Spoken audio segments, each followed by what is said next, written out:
बिस्मिल्लाहिर्रहमानिर्रहीम।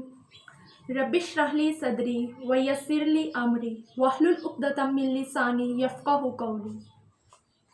या मुक़ल्लिबल क़ुलूब सब्बित क़ल्बी अला दीनी। अस्सलामु अलैकुम वरहमतुल्लाहि वबरकातुहू। मैं उम्मीद करती हूँ आप सब खैरियत से होंगे इंशाअल्लाह। आज का हमारा टॉपिक है मुश्किलात हल नहीं हो रही। हम लोग नमाज भी पढ़ रहे हैं, कुरान पाक भी पढ़ रहे हैं, फिर भी मुश्किलात जो हैं वो हल नहीं हो रही। मुश्किलात हल क्यों नहीं हो रही? अल्लाह के नबी सल्लल्लाहु अलैहि वसल्लम ने फरमाया कि आप सदका खैरात करें। जितना सदका खैरात करेंगे उतना जो है वो बलाएं दूर होंगी, बलाएं टलेंगी। सदका जो है वो बलाओं को दूर करता है। जैसा कि एक दफ़ा एक औरत आप सल्लल्लाहु अलैहि वसल्लम के पास आई और कहा कि मेरा बेटा बीमार है। आप सल्लल्लाहु अलैहि वसल्लम ने कहा सदका करो। एक दफ़ा किया, फिर कहा सदका करो, फिर कहा सदका करो। इवन के 11 दफ़ा उस औरत ने सदका किया, फिर उसका बच्चा जो था वो सेहतयाब हुआ।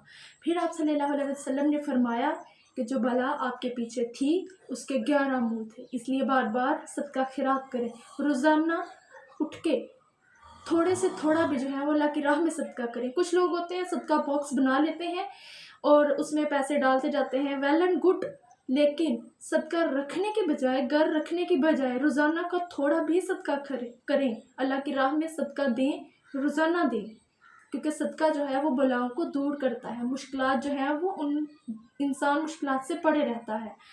अल्लाह पाक हमें, मुझे और आपको अमल की तौफीक अता फरमाए और हमें बलाओं से दूर रखे। आमीन। अस्सलामु अलैकुम वरहमतुल्लाहि वबरकातुहू।